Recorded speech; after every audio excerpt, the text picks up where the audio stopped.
Gol oleh Romeni ke gawang Tiongkok menjadikannya striker timnas kedua sepanjang sejarah yang berhasil mencetak gol di 3 pertandingan beruntun kualifikasi Piala Dunia. Sebelumnya ada nama striker legendaris Ilham Jaya Kusuma. Ole Romeni merupakan penyerang kedua sepanjang sejarah timnas kita yang sukses mencetak gol di 3 laga beruntun di kualifikasi Piala Dunia. Sebelumnya ada nama Ilham Jaya Kusuma yang melakukannya saat kualifikasi Piala Dunia 2006. Ilham mencetak 1 gol saat timnas bermain imbang lawan tuan rumah Sri Lanka 2-2. Di pertandingan selanjutnya, Ilham mencetak hat-trick yang membawa Garuda membantai Turkmenistan 3 gol. Lalu Ilham kembali menyumbang 1 gol saat timnas harus mengakui keunggulan Arab Saudi 3-1. Sementara pada kualifikasi Piala Dunia 2026, Ole Romeni berturut-turut menyumbang 1 gol di 3 pertandingan, yakni melawan Australia, Bahrain, dan Tiongkok. Lalu sejauh mana peluang timnas kita melawan Jepang dan apa yang bisa dimanfaatkan dari laga nanti untuk mempersiapkan timnas kita lebih matang menghadapi putaran 4 kualifikasi. Kami akan diskusikan ini bersama mantan pemain timnas Indonesia yang juga pernah mencetak gol berturut-turut di kualifikasi Piala Dunia, Ilham Jaya Kusuma. Selain itu juga bergabung bersama kami analis sepak bola Yusuf Kurniawan. Selamat malam semuanya dengan Tifal, apa kabar? Selamat malam, kabar baik, alhamdulillah. Selamat malam, Assalamualaikum warahmatullahi wabarakatuh. Waalaikumsalam warahmatullahi wabarakatuh. Terima kasih semuanya sudah bergabung bersama kami dalam diskusi kali ini.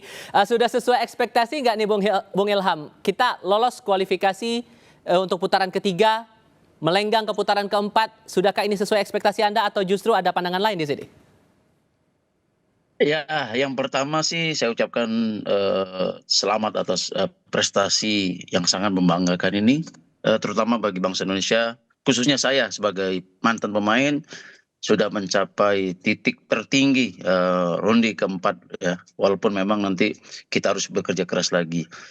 Ya saya rasa tim nasional sekarang ya yang tadi awalnya cuma hanya sampai ke ronde ke mungkin maju berikutnya, akhirnya sampai ke puncak ronde keempat ini.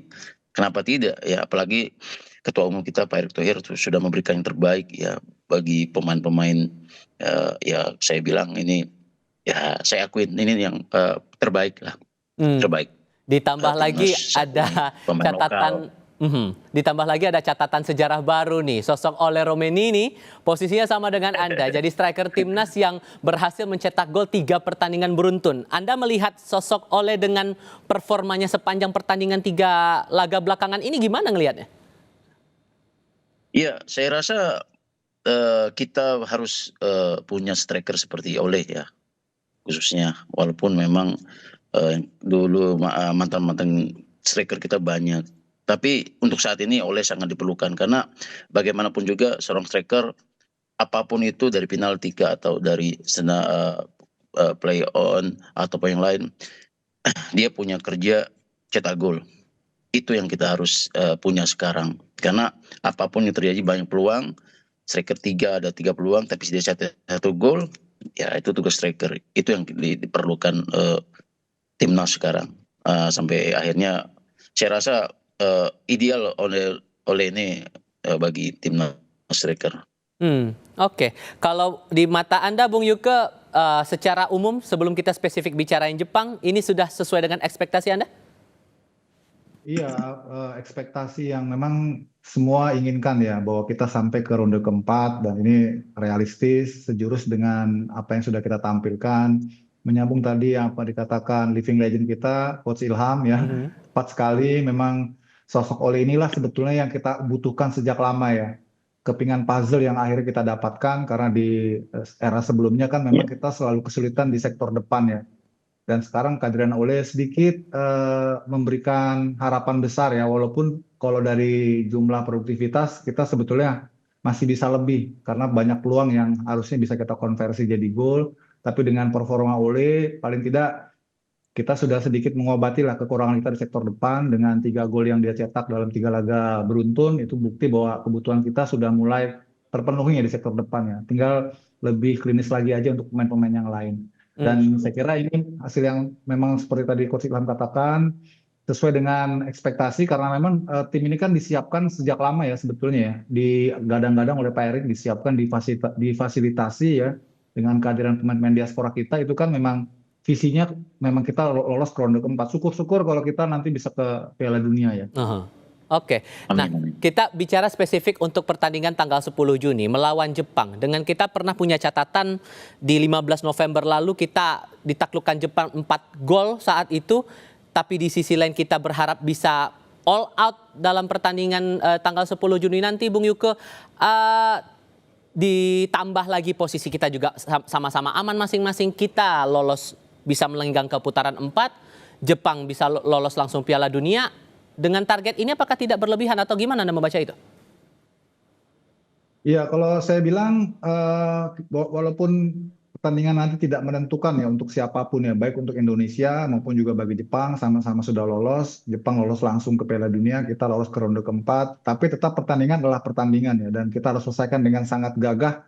Karena bagaimanapun hasil nanti itu akan ikut mempengaruhi poin kita di ranking FIFA. Jadi sangat penting untuk kita pulang dengan poin. Walaupun kita mungkin underdog ya bermain di Jepang, dan meski Jepang main mungkin dengan mayoritas pemain-pemain muda, tapi Jepang ya tetap Jepang ya, level mereka udah level dunia. Jadi kita harus realistis juga, dan saya kira ini kesempatan juga bagi Coach Patrick untuk membuat beberapa racikan baru barangkali yang bisa ditawarkan lawan Jepang supaya kita semakin banyak variannya ya, taktikalnya, skemanya gitu. Kalau kemarin kan ada pemain-pemain yang mungkin belum dapat kesempatan main ya, seperti Dean James ya, kemudian juga Silkers ya. Juga ada pemain-pemain lain yang belum turun kayak Rafael Strike misalnya. Mungkin nanti lawan Jepang ada kesempatan mereka dimainkan. Itu tergantung bagaimana nanti dalam situasi terakhir ya. Kalau saya sih menurut saya pribadi lebih baik kita mulai mencoba beberapa skema baru ya untuk perbendaharaan ke depan supaya Coach Patrick ini menjadi kaya pilihan-pilihan taktiknya gitu. Di samping yang kemarin sudah sangat bagus sebetulnya. Kalau menurut Bung Ilham, yang terbaik dan realistis melawan Jepang ini yang kayak gimana konsepnya? Apakah langsung dengan line up utama diterjunkan oleh Coach Kluivert melawan Jepang, atau perlu strategi sendiri nih untuk mengotak-atik pemain yang bakal diturunkan langsung di tanggal 10 Juni nanti? Iya, saya rasa untuk nanti pertandingan lawan Jepang sih, saya rasa Coach Patrick sudah mempunyai taktikal sendiri. Terlebih lagi kedua tim ini kan sudah tidak ada satu tim Jepang sudah pasti lolos langsung, sedangkan Indonesia sudah lolos ronde keempat. Tapi saya rasa ya apa yang dikatakan Bung Yuki tadi mungkin ada betulnya juga. Mungkin ada beberapa nanti mungkin coach ya Patrick Kluivert ini akan memberikan opsi mungkin taktikal yang lain kemungkinan besar untuk ketika skema nanti plan pertama tidak jalan ya ada plan keduanya. Ini yang memang sangat dibutuhkan, walaupun memang kita harus untuk pertandingan Jepang ini ya jangan sampai lagi kalah ya terlalu banyak, karena berimbas nanti ke mentality pemain. Apalagi kita nanti bisa mungkin curi 1 poin, kita bisa bermain dengan lepas lagi di sana ya, kita curi poin 1 ya, mental kita akan menghadapin ronde keempat ini yang lawan-lawannya cukup berat juga, begitu Mas. Saya rasa nanti Sorry saya potong di situ Bung. Karena kan kita soal mental juga ini kan yang perlu kita baca. Kita melawan klub yang berada di urutan 1 sementara ini di grup C. Kita pernah juga ditaklukkan oleh Jepang di bulan November 2024. Membangun mentalnya ini gimana caranya? Taktik atau strategi yang seperti apa yang bisa memastikan kita bahwa ya kita menghadapi dengan optimis tapi realistis juga, Bung Ilham? Iya, pasti. Ya saya rasa ya tadi Patrick Kluivert juga pasti ya sudah ada khusus ya untuk menghadapi tim Jepang ini ya.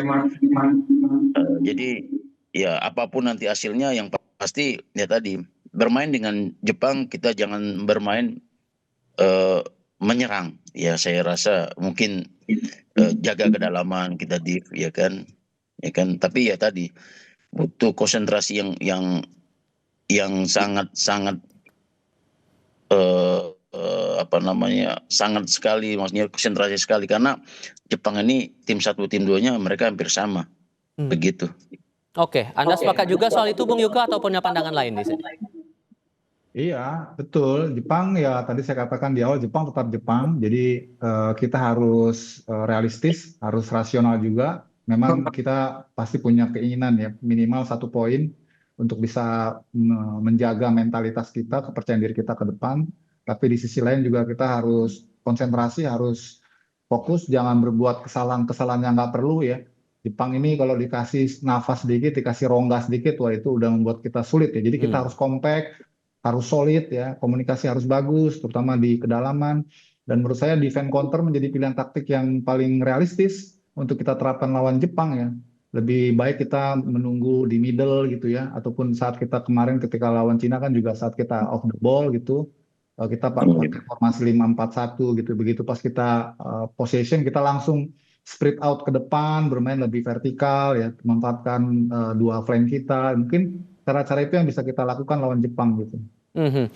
Tapi kalau Anda mencermatinya lini depan kita bakal bagaimana nanti saat melawan Jepang? Apakah nanti masih belum padu karena kesulitan ketika masuk kotak penalti atau gimana formasi pemainnya nanti? Apakah akan sama seperti di Tiongkok? Iya, ini kalau versi saya ya, saya lebih cenderung mempertahankan Trisula yang kemarin lawan Cina ya, karena sudah mulai kelihatan tuh padu padannya antar Egy dengan Ole, kemudian antar Ricky Kambuaya dengan Ole. Kalau Egy dengan Ricky Kambuaya mah sudah kita tahu bersama lah karena mereka satu klub ya, jadi chemistry-nya sudah baik. Jadi kalau versi saya lebih baik mempertahankan trio itu di depan supaya semakin bonding lagi mereka kerjasamanya dan semakin apa ya istilahnya semakin smooth lagi. Nah tadi pertanyaannya bagus tuh. Kita bisa nggak lebih sering masuk ke dalam ya? Nah, Karena ketika lawan Cina itu kita sulit sekali masuk ke penalti box ya. ya. Itu kenapa? Karena ketika Ole itu drop back gitu ya, turun ke belakang untuk jemput bola, itu nggak ada yang ngisi posisi Ole di depan. Karena kan Egy dengan Kambuaya kan memang posisinya bukan striker ya. Nah, di saat seperti ini harusnya ada second line yang lain gitu ya. Seperti Tom Haye ataupun juga mungkin dari sisi flank Yakob Sayuri ya atau juga Verdong harus mengisi ruang-ruang itu supaya kita lebih pack ya ketika kita ingin progresi di sepertiga akhir lawan kita punya keunggulan jumlah pemain. Kalau kemarin kita lihat ya sulit sekali kita masuk ke dalam karena jumlah pemain kita tuh ketika nyerang tuh ya cuma Ole ataupun Egy, jadi kurang banyak ya, makanya bola-bola cutback ya. Kemudian sampai Egy dan juga Yakob harus melakukan syuting dari jarak jauh karena memang tidak ada pemain lain gitu ya yang lebih banyak untuk bisa mensupport. Jadi itu yang saya kira lawan Jepang nanti harus diperbaiki ya. Sekalian kita mau lihat bagaimana nih perubahan ataupun juga peningkatan cara bermain kita. Walaupun yang lawan Cina kemarin sudah bagus, tinggal kita harus lebih sering aja banyak ketika counter itu mengisi kotak penalti gitu. Bung Ilham juga sependapat tampaknya untuk lini depan cukup dengan formasi yang sama seperti melawan Tiongkok atau perlu diotak-atik lagi nih? Ya saya rasa sih apa yang di UK bilang juga ada betul juga karena untuk ke depan ya untuk pertandingan round 4 ini kita butuh chemistry yang di depan. Ya paling tidak 3 pemain ini sudah membuktikan semalam kerjasama antara Egy dan sama Ole dan satu lagi si Kambuaya dari Papua.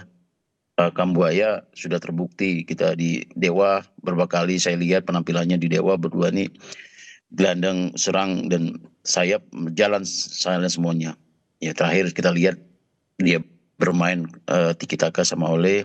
Ya saya rasa perlu kita mungkin di nanti pertandingan di Jepang 3 pemain ini dimainkan lagi karena untuk pertandingan selanjutnya karena kita butuh sekali di dalam pertandingan yang lalu-lalu kita banyak peluang tapi ya tidak ada untuk cetak gol ya kan itu yang kita perlukan ketika ada peluang ya seperti Ole ya kan gol walaupun satu gol kita menang gitu aja sih. Yang penting prinsipnya adalah mematangkan diri menuju putaran 4 itu tadi. Bung Ilham, Bung Yuke, terima kasih banyak sudah berbagi pandangan dan diskusi bersama kami. Sehat selalu semuanya. Selamat malam.